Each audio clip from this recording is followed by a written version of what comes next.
The surgery was scheduled 3 weeks in advance. Routine procedure, gallbladder removal, nothing major. I told everyone, Mom, Dad, Stacy, my brother Jake. It's on June 15th, morning. I'll be in recovery by noon. Mom said, Okay, sweetie, keep us posted. Stacy said, You'll be fine. It's laparoscopic, right? Yeah, quick recovery. Good. I'm taking that week off. Beach trip with the girls.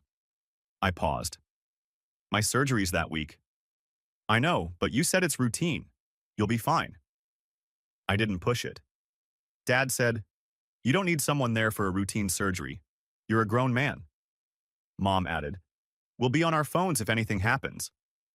Jake texted, Good luck, bro. I've got a meeting at 9, but I'll check in later. And that was that. June 15th arrived. 7 a.m. I drove myself to the hospital. Nobody offered to come with me. I checked in at the front desk. The nurse smiled. Is someone waiting for you in the family area? No, just me. She nodded, but something shifted in her eyes. Sympathy, maybe.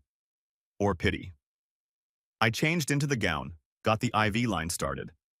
A different nurse came by to go over the procedure. Standard laparoscopic cholecystectomy, she said. You'll be under general anesthesia for about an hour, then recovery for 2 to 3 hours before we send you home. Sounds good. And you have someone picking you up? Yeah, I'll figure it out. She looked at me for a second too long, then made a note on her clipboard. At 8:15, they wheeled me into pre-op. I pulled out my phone and opened the family group chat. Typed, Going in now, love you all. Hit send. 3 check marks appeared immediately. Read by everyone, no responses. I stared at the screen for a minute, waiting. Nothing came through. The anesthesiologist walked in. Older guy, kind face. Ready, Daniel? Yeah. You'll feel a little cold sensation when the medication starts. Then you'll wake up and it'll all be over. Okay. He adjusted something on the IV. See you on the other side. Everything went black. I woke up to chaos. Not the quiet, groggy recovery I'd been expecting, but noise, movement, urgent voices. My chest felt wrong, like someone had parked a truck on it. I tried to breathe, couldn't get air in. Gasped, tried again. Something's wrong, I said, but my voice came out as a whisper. A nurse leaned over me. Young woman, blonde ponytail. Daniel, can you hear me? Can't breathe. Her face changed. She pressed a button on the wall. I need a doctor in here, now. More nurses rushed in. Someone put an oxygen mask on my face. Didn't help. The pressure in my chest was crushing. A doctor appeared. Gray hair, scrubs still clean. He listened to my chest with a stethoscope, moving it from one side to the other. Decreased breath sounds on the left, he said. Get me a portable X-ray, stat. I tried to sit up. Couldn't. The pain was blinding. What's happening? I managed to ask. Stay calm, Daniel. We're checking something.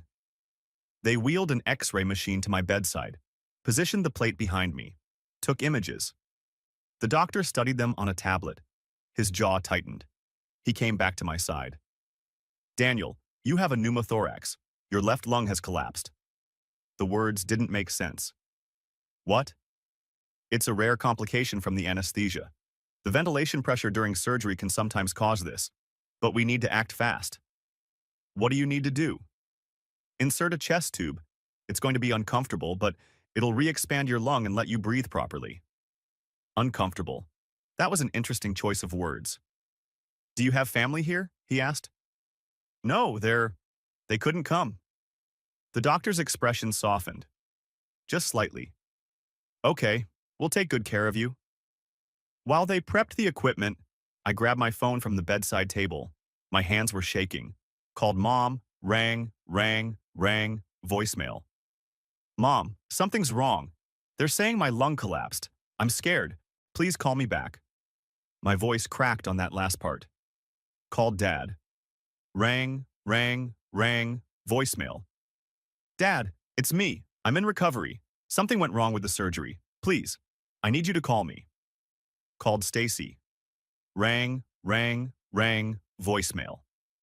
Stacy, please pick up. I'm at the hospital. There's a complication. I'm really scared. Please. Called Jake. Rang, voicemail. I kept calling, over and over. Mom. Called again, and again, and again. The nurse who'd been kind earlier touched my arm. Honey, you need to put the phone down. We're about to start the procedure. I looked at my call log. Mom. 14 calls. No answer. Dad. 9 calls. No answer. Stacy. 6 calls. No answer. Jake. 3 calls. No answer. Total. 32 unanswered calls. I set the phone face down on the table. The screen kept lighting up with each failed attempt. I'm sorry, the kind nurse said quietly. I'm sure they'll call back soon. I didn't believe her, but I appreciated the lie. The doctor came back with a tray of instruments. Okay, Daniel, I'm going to numb the area between your ribs, then insert a tube to drain the air that's compressing your lung. Will it hurt? He hesitated. The local anesthetic will help, but you'll feel pressure. That was doctor speak for, yes, this is going to suck. They positioned me on my side. I could see the tray of instruments, scalpel, tube, something that looked medieval. Deep breath, the doctor said. I tried, couldn't. As deep as you can manage. The needle went in. Local anesthetic burning under my skin, then deeper, between the ribs. Okay, making the incision now. I felt the cut. Sharp, then burning. Then came the tube. I've never felt pain like that. Not sharp like a cut. Not dull like a bruise. Something else entirely. Pressure and wrongness and violation all at once. The tube pushed between my ribs. I could feel it sliding into my chest cavity. Could feel it moving past my lung. I gripped the bed rail. Bit down on my lip hard enough to taste blood. Almost there, the doctor said. Almost. That word felt like a lifetime. Then suddenly, release. Air rushed into my lung. The crushing pressure eased. I could breathe again. Sort of. Still hurt like hell. But air was moving. Good, the doctor said. The tube is in. We'll need to keep you here for a few days to monitor the lung. Make sure it stays inflated. Okay. Is there anyone we can call for you? I looked at my phone. 32 missed calls I'd made to my family. 0 incoming calls. No, I said. There's nobody. The kind nurse squeezed my hand. Didn't say anything. Didn't need to. They moved me to a room. Private, thankfully. Small mercy. I spent the rest of that day staring at the ceiling. Chest tube draining into a container by the bed. Every breath hurt. Every movement hurt. My phone sat on the bedside table. Silent. At 6 p.m., I finally checked the family group chat. My message from that morning was still there. Going in now. Love you all. 3 check marks. Read by everyone at 8:17 a.m. No responses, not one. I opened Instagram. Stupid maybe, but I needed to see. Stacy's account. She'd posted, multiple times. 10:45 a.m. Photo of her at the beach, sunrise, waves, her in a bikini with a flower crown. Caption, phone-free day. Sometimes you just need to disconnect Mominar, beach vibes, yeah, unplugged. I stared at the timestamp. 10:45 a.m. At 10:45, I'd been calling her 6 times, gasping for air, begging her to pick up. She'd been posting about her phone-free day. 11:30 a.m. Another photo. Her and 3 friends, matching swimsuits, laughing. Caption, best day ever with my girls. Squad goals. Living my best life. 2 p.m. A video. Her jumping into waves. Hair flying. Friends cheering. Caption, this is what freedom feels like. Beach day. So blessed. I checked the timestamp again. 2 RPM. At 2 RPM, I'd been getting a chest tube inserted between my ribs. She'd been jumping into waves, living her best life. I closed the app, set my phone face down, didn't cry, couldn't, just felt empty. A different nurse came in to check my vitals. Older woman, gray hair and a tight bun. How's the pain? She asked. Manageable. She looked at the empty chair by my bed. No visitors today? No? Tomorrow? Probably not. She made a note on her chart. Well, we'll take good care of you. You just focus on healing. That night, I couldn't sleep. Every position hurt. The chest tube pulled. My phone glowed in the dark. I picked it up, opened the family chat again, typed, "I'm okay, lung collapsed, but they fixed it. I'll be here for a few days." Hit send. 3 check marks. Read immediately. 5 minutes passed. 10, 15, no responses. I turned the phone off. Couldn't look at it anymore. Day 2 in the hospital. Nurses came and went, checked the chest tube, brought meals I barely touched, asked if I needed anything. I needed my family, but I couldn't say that out loud. At 10 a.m., my phone rang. Finally, I grabbed it. Mom. Hello. Daniel, hi. I saw your message. Are you okay? My message. From last night. 16 hours ago. Yeah, I'm okay now. What happened? My lung collapsed during recovery. It's called a pneumothorax. They had to put a tube in my chest. Oh my goodness, that sounds scary. It was. I tried calling you. A lot. Oh, honey, I'm sorry. I had my phone on silent. I was at my book club, and you know how Martha gets if anyone's phone goes off. Her book club. While I was calling 14 times, while I couldn't breathe. Stacy was at the beach, I said. Couldn't keep the edge out of my voice. Yes, she's been planning that trip for months. She needed the break. Work has been so stressful for her. Stressful. Right? I called her 6 times, Mom. Well, she said she was doing a phone-free day for her mental health. You know how important that is. I was in the hospital with a collapsed lung. But you're okay now, right? That's what matters? I didn't know what to say to that. When are they releasing you? Mom asked. 2 or 3 more days. They want to make sure the lung stays inflated. That's good. Very thorough. Well, I'm glad you're okay. I need to run. I'm meeting Susan for lunch. But I'll check in later, okay? Okay. Love you, sweetie. She hung up. I sat there holding the phone, staring at it. That was it. That was the response to my lung collapsed. I'm glad you're okay. I need to run. Day 3. Still alone. The kind nurse from day 1 came back on shift. She remembered me. How are you feeling today, Daniel? Better. Tube comes out tomorrow if everything looks good. That's great news. She adjusted my IV. Still no family? My mom called yesterday. That's good. Yeah. She looked at me for a long moment. You know what? You're tougher than most people we get in here. Most adults with chest tubes, they've got 3 or 4 people hovering over them. You've been handling this by yourself like a champ. Thanks. I mean it. You should be proud of yourself. After she left, I thought about that. Proud of myself. For surviving something I should never have had to survive alone. That night, I opened Instagram again. Couldn't help myself. Stacy had posted more. A carousel of photos from the beach trip. Caption. Officially unplugging was the best decision. Came back feeling so refreshed and centered. Sometimes you need to disconnect from the chaos to reconnect with yourself. Self-care. Mental health. Matters. The comments were all heart emojis and "You deserve it, girl" and "Self-care queen." I read every single one. None of them knew. None of them had any idea. Day 4. Discharge. Day. The doctor came in to check the X-ray. Lung looks good. Fully re-expanded. We'll remove the tube and you can go home. Removing the tube was somehow worse than putting it in. The pull. The suction. The feeling of something being ripped out of your chest cavity. But then it was out. And I could breathe. Really breathe. You'll be sore for a week or 2, the doctor said. No heavy lifting. Take it easy. Follow up with your primary care in 7 days. Got it? And Daniel? Yeah? You did really well. This is one of the scarier complications. Most people don't handle it as calmly as you did. Thanks. What he didn't say, most people aren't alone.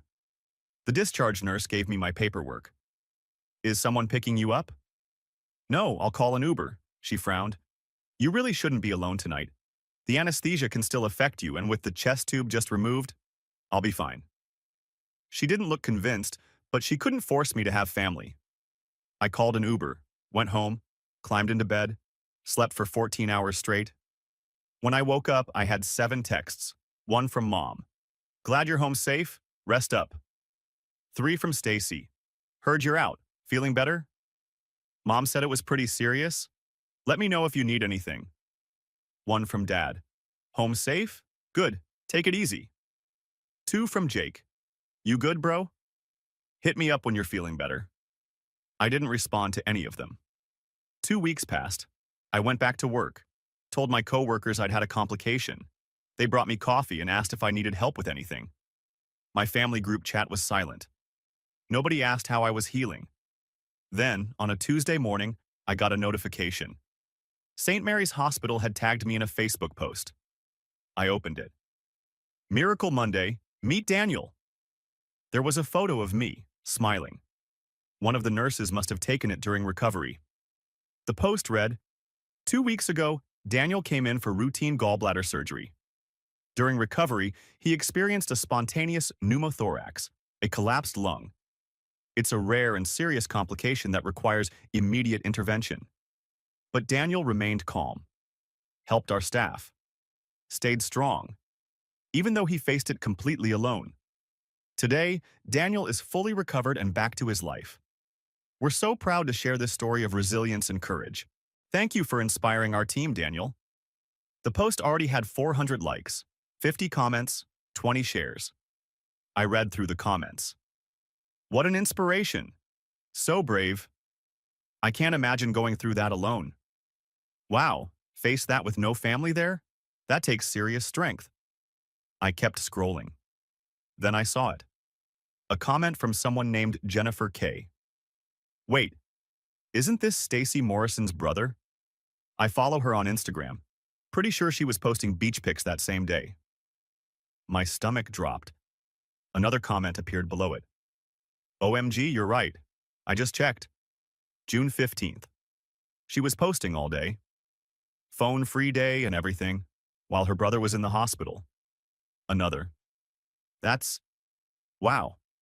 That's really messed up. More comments started flooding in.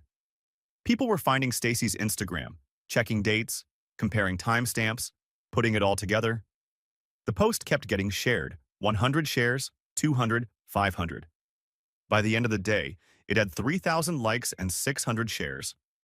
By the next morning, a local news site had picked it up. Local hospital shares inspiring patient recovery story. They'd interviewed the doctor, the nurses, and they'd reached out to me. I agreed to a brief phone interview, kept it simple. Were you scared? The reporter asked. Yeah, really scared.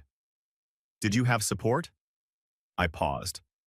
Thought about lying, making it sound better. I had the hospital staff. They were incredible. But no family? No, they were busy. The article went live that afternoon. By evening, it had 50,000 views. By morning, 200,000. And people were connecting the dots. Someone had taken screenshots, side by side. My hospital photo. Timestamp. June 15th, 10:30 a.m. Stacy's beach photo. Phone-free day. Timestamp. June 15th, 10:45 a.m. The post went viral, and my phone started ringing. The first call came from Stacy.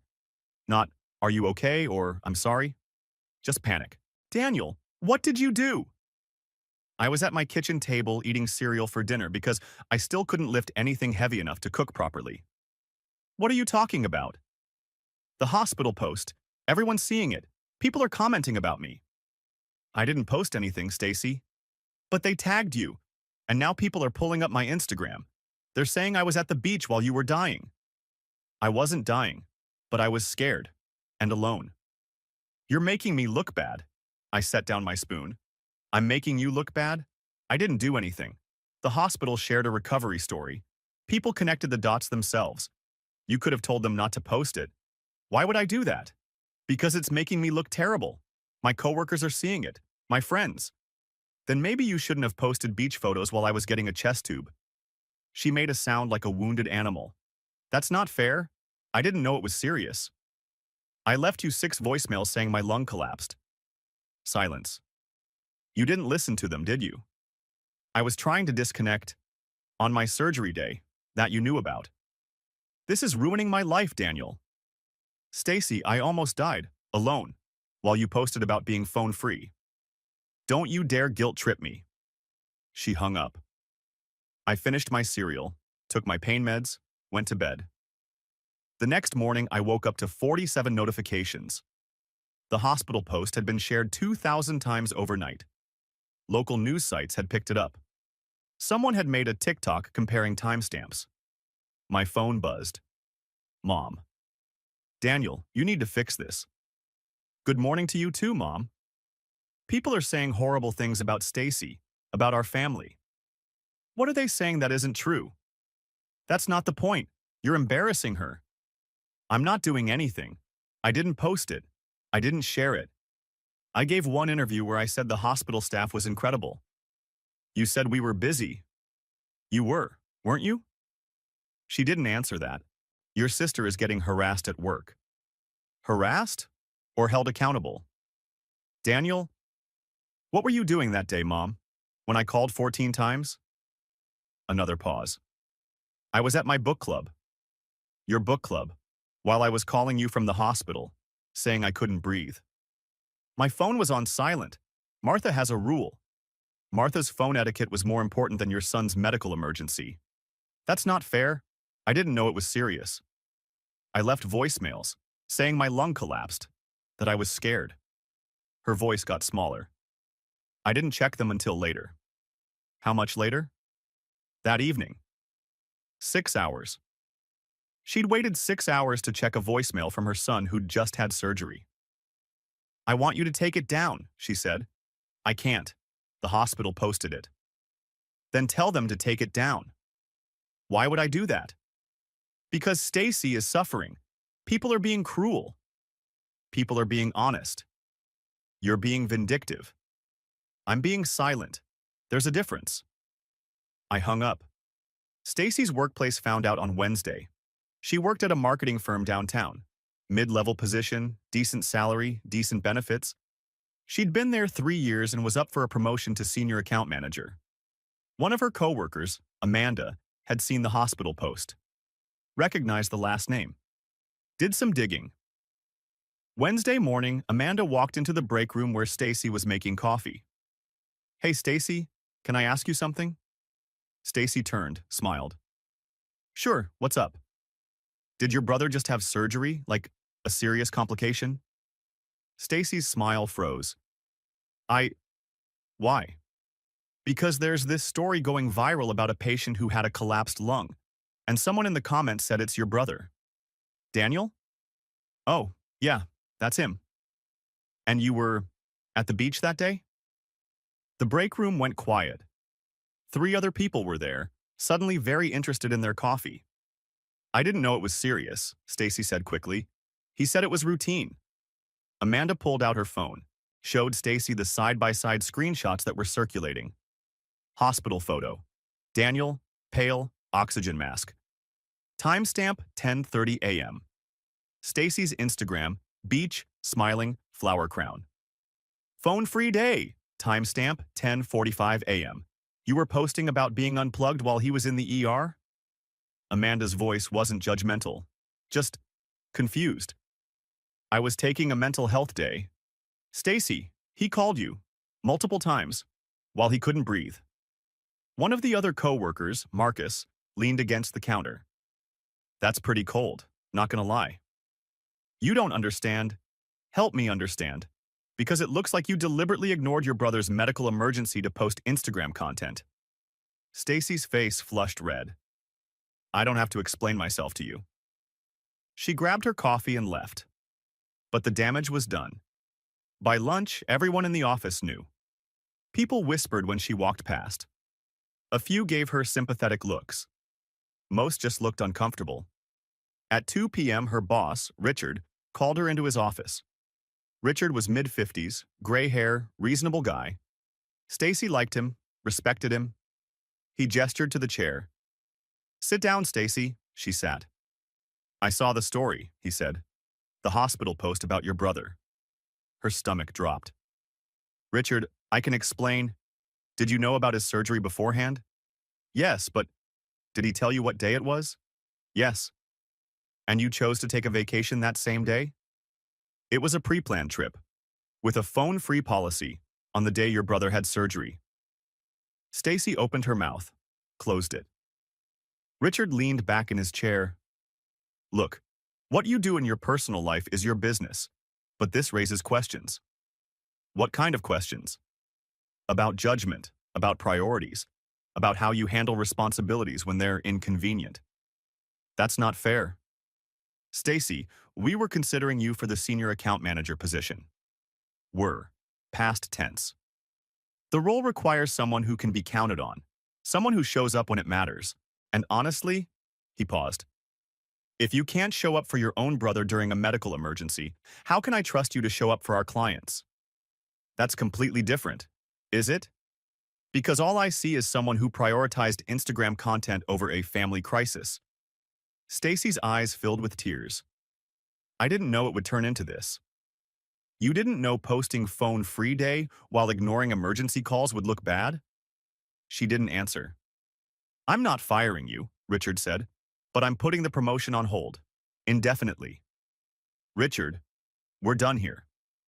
Stacy walked out of his office and straight to the bathroom, locked herself in a stall, cried for 20 minutes. When she came out, 3 coworkers were at the sinks. They stopped talking when they saw her. She washed her hands, left, felt their eyes on her back. That night, she called me again. Are you happy now? I was watching TV, still moving carefully because my chest hurt. Happy about what? I lost the promotion, because of you. Because of me? I didn't post beach photos while you were in surgery. You gave that interview. You told them we were busy. You were busy. That's factually accurate. You made me sound like a monster. Stacy, I didn't even mention you by name. People figured it out because you posted time-stamped photos. I'm being punished for taking a vacation. You're being held accountable for ignoring emergency calls from your brother. There's a difference. This is so unfair. You know what's unfair? Calling someone 32 times while you can't breathe and having every single call go to voicemail. She went quiet. You know what's unfair? I continued. Being alone in a hospital room for 3 days while your sister posts about self-care and mental health. I didn't know.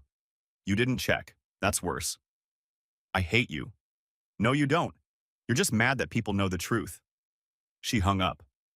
Dad called 30 minutes later. Daniel, this needs to stop. What needs to stop? This vendetta against your sister. I don't have a vendetta. I'm literally sitting on my couch eating soup. You're letting people attack her online. I'm not letting anything happen. I didn't post anything. I didn't share anything. People saw a hospital post and connected dots. You could defend her. Why would I do that? Because she's your sister. Dad, where were you on June 15th? Silence. When I called you 9 times. Where were you? I had some errands. What errands? Daniel, what errands were more important than answering calls from your son who just had surgery? I didn't think it was urgent. I left voicemails saying my lung collapsed. I was at Home Depot. My phone was in the car. I laughed. Not because it was funny, because it was pathetic. You were at Home Depot for 6 hours. I also went to lunch and stopped at Jerry's to look at his new truck. While I was alone in the hospital with a tube in my chest. Daniel, I'm sorry, okay? I'm sorry. But you're making this into something bigger than it needs to be. Am I? Or am I just not covering for you anymore? Your mother is distraught. Mom had book club. You had Home Depot. Stacy had the beach. Jake had a meeting. Everyone had something more important than me. That's not true. Then why didn't anyone answer? He didn't have an answer for that. I'm not taking anything down, I said. I'm not defending anyone. I'm not making excuses. The truth is out there. If you don't like how it looks, maybe think about why. I hung up. Jake texted later that night. Bro, family's losing it. You good? I typed back. I'm fine. How are you? Feeling like shit, to be honest. I should have been there. That surprised me. You had a meeting, I wrote. Meetings can be rescheduled. I messed up. I stared at that message for a long time. Yeah, I finally typed. You did. I'm sorry, man. For real. That was wrong. Thanks. You need anything? No, I'm good. Cool. I'm here if you change your mind. At least one of them got it. The story kept spreading. By Friday, it had hit 500,000 views. News outlets were calling it a cautionary tale about phone addiction and the cost of performative self-care. Someone made a TikTok that went mega viral. Split screen of Stacy's beach video next to a recreation of me calling repeatedly. The audio was just a phone ringing, over and over. No answer. It had 3 million views. Stacy made her Instagram private. Too late. Screenshots lived forever. On Sunday, Mom called one last time. Daniel, please. Stacy's falling apart. She's talking about quitting her job, moving away, starting over. That's her choice. She made a mistake. She made a choice. There's a difference. Haven't you punished her enough? I haven't punished her at all. I've just stopped protecting her from consequences. When did you become so cruel? That hurt. Not because it was true, but because she believed it. I'm not cruel, Mom. I'm just tired of being invisible until it's convenient. We love you. Then why wasn't that enough to make you answer the phone? She didn't have an answer. I need to go, I said. I have a follow-up appointment tomorrow. Will you call us after? Maybe, if I have time. I hung up, turned off my phone, sat in the quiet. For the first time in weeks, I felt something like peace. Not because my family was suffering, but because I'd finally stopped carrying their guilt. The truth was out, and I was done apologizing for it. 3 months later, Stacy quit her job. Not fired, not forced out. But the environment had become unbearable. People were polite, professional, but distant. Nobody invited her to happy hours anymore. Nobody asked her to join the office fantasy football league. When she walked into the break room, conversations would pause, then awkwardly resume. She wasn't harassed, she was just tolerated, which in some ways was worse. Her friend Ashley told me later, we'd stayed in touch, weirdly enough, that Stacy had started eating lunch in her car, alone, scrolling through her phone, watching the Instagram followers drop one by one. She'd lost 2,000 followers in 3 months, most of them without explanation. Just quiet unfollows. The ones who stayed left comments on her old posts. This you ignoring your brother's emergency? Self-care queen except when family needs you. Imagine being this selfish. She deleted the beach photos eventually, but the internet never forgets. Screenshots circulated. The story had been archived on multiple influencer drama accounts. In September, she got a job offer in Denver, marketing coordinator. Smaller company, less pay, but fresh start. She took it, moved within 2 weeks.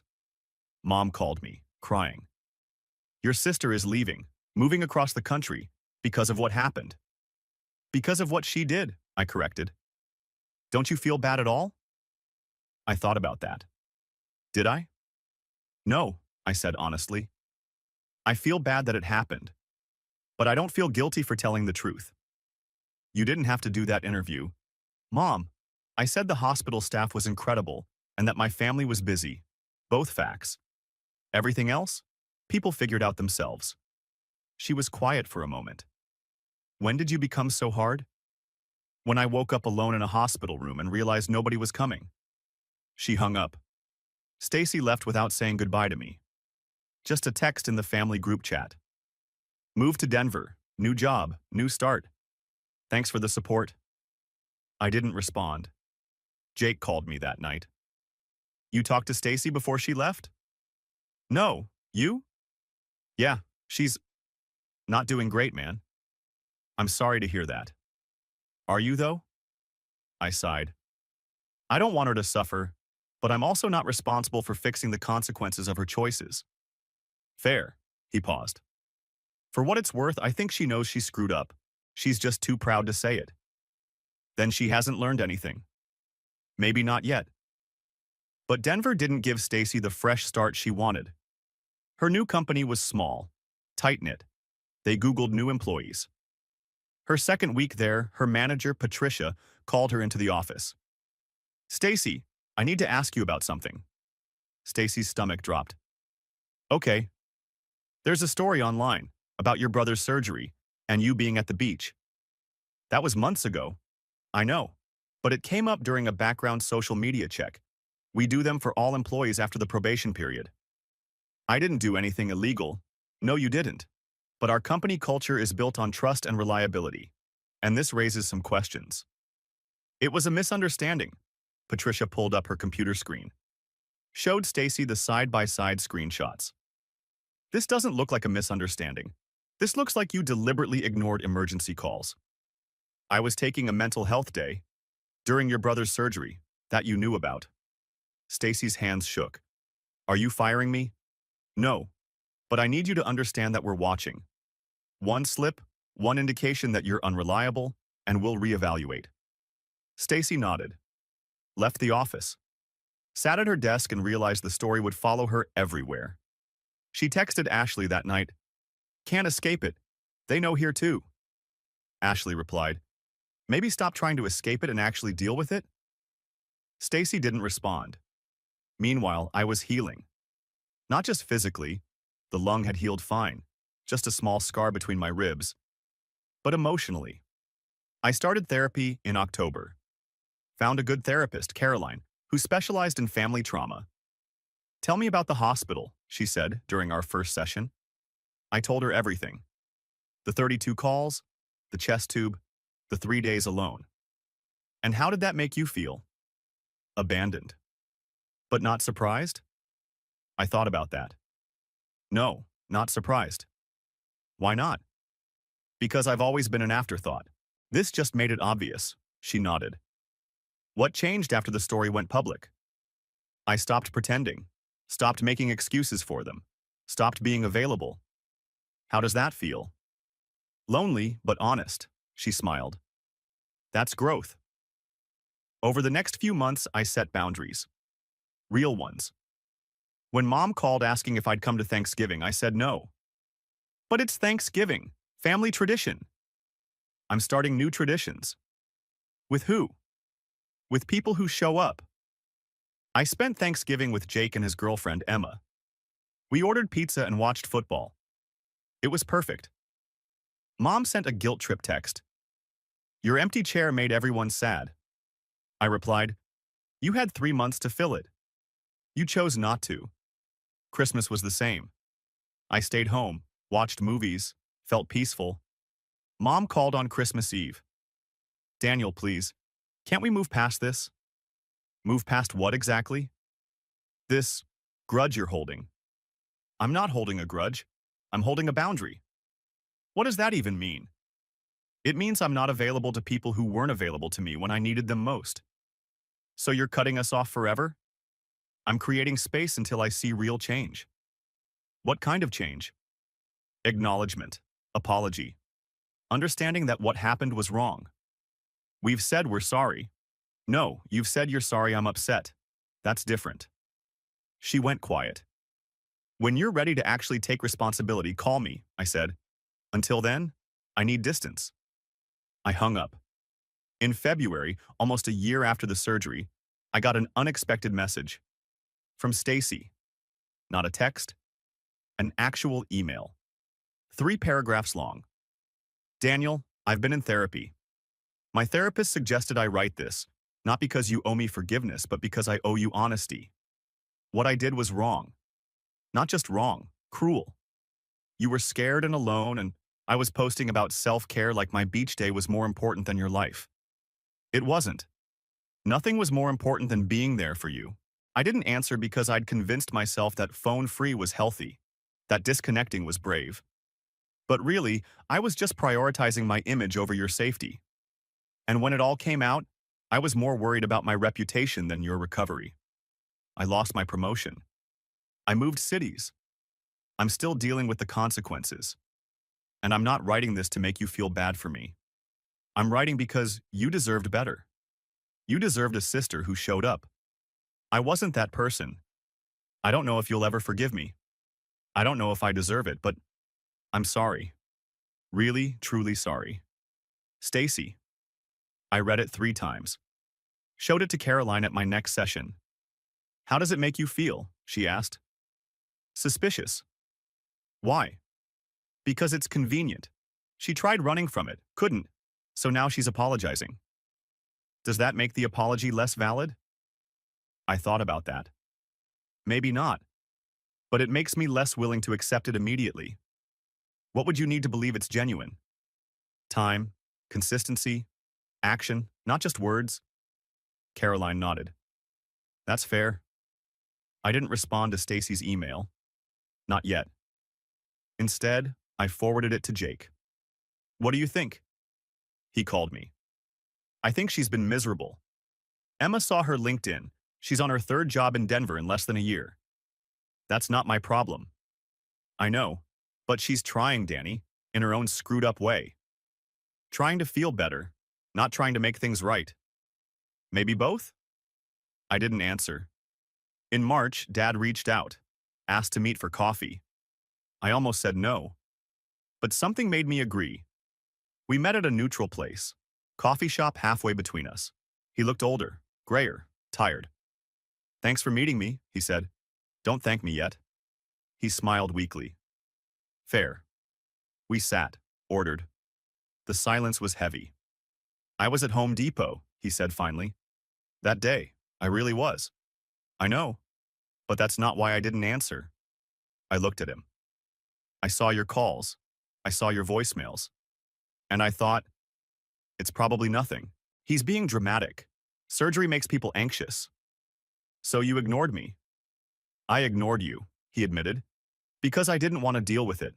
And by the time I realized it was serious, I was too ashamed to call back.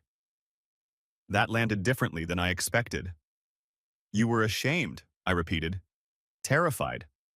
I almost lost you, and I wasn't there. What kind of father does that? A human one, I guess. He looked surprised. I'm not saying it's okay, I clarified, but at least you're being honest. I don't expect you to forgive me. Good, because I don't know if I can. Not yet. He nodded. What would help? Time, space, you actually showing up when it's inconvenient. Okay. We finished our coffee, shook hands. It wasn't closure, but it was something. In April, I got a call from an unknown number. Daniel, this is Patricia Chen. I'm Stacy's manager in Denver.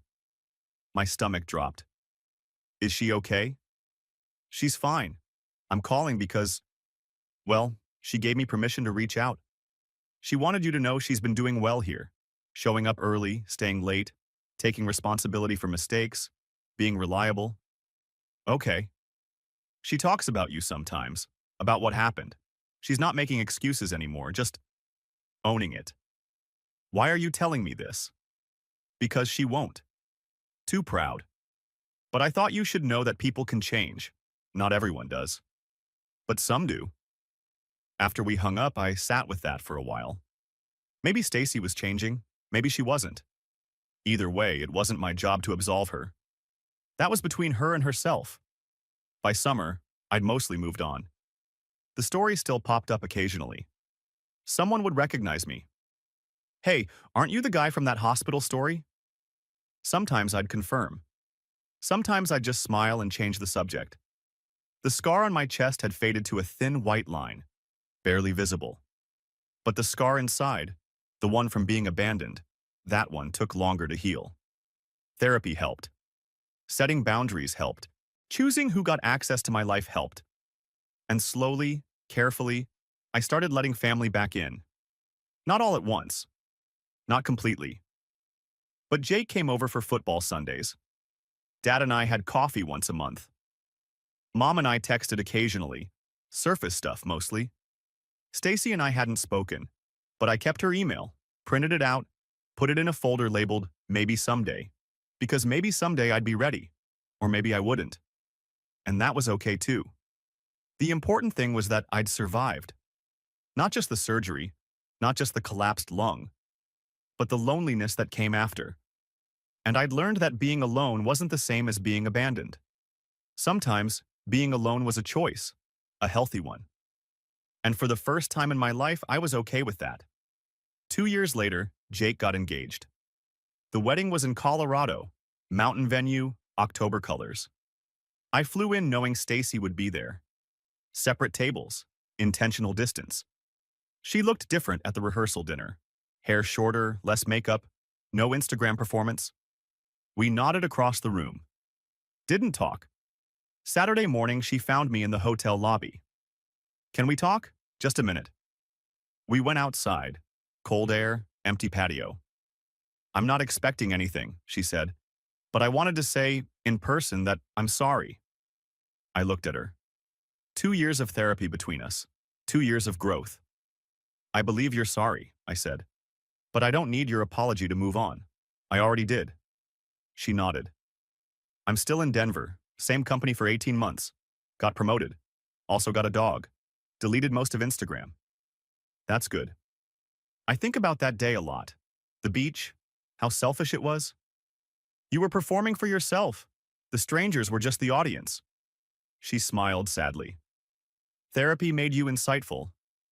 Therapy made me honest. We stood there for a moment. Not enemies, not friends. Just two people who'd survived something different.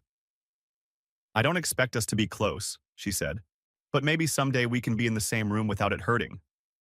We're in the same room right now. And? It doesn't hurt. It's just different. Different I can work with. The wedding was beautiful. I danced with Emma's grandmother, talked to Jake's friends, avoided the bar. Saw Stacy across the room laughing with Emma's sister. Not performing. Just existing. Dad found me during the reception. I'm proud of you, for setting boundaries, for making us work to be in your life. I did it to protect myself. I know. That's exactly what you should have done. He paused. Your mother wants to have you over for dinner, whenever you're ready. I'll think about it. He nodded. Walked away. Later, I stepped outside for air. Touched the scar on my chest. Barely felt it anymore. Just a thin line. Jake joined me. You okay? Yeah, good, actually. You and Stacy in the same room. Progress. Baby steps. You think we'll ever be normal? I don't know what normal means, but maybe we'll be honest. I flew home the next day, back to my apartment, my job, my routine. But something had shifted. I wasn't waiting anymore. Not for apologies or reconciliation or closure from anyone but myself. 3 months later, I had dinner with Mom and Dad. Small restaurant, neutral territory. We're selling the house, Dad said. Going to therapy together. Should have done it years ago. Will you come to Thanksgiving? Mom asked. Just us, small. I thought about boundaries, about carefully letting them back in. Yeah, on one condition. If I need space again, you respect it. No guilt trips. They nodded. We can do that. And they did. Not perfectly. But they tried. That was enough. The scar on my chest is barely visible now. Sometimes I forget it's there. But every now and then, I touch it. Remember the fear. The 32 unanswered calls. The 3 days alone. And I remember that I survived. Not just the lung collapse, but the silence that followed. I learned that being alone isn't the same as being abandoned. Sometimes it's a choice. That forgiveness doesn't mean forgetting. It means releasing the anger so it doesn't poison you. That family is the people who show up. Blood doesn't guarantee that. And that sometimes the person who saves you is you. I'm not bitter. Just boundaried. Not broken. Just rebuilt. Not waiting to be saved. Because I already saved myself. And that's the real miracle.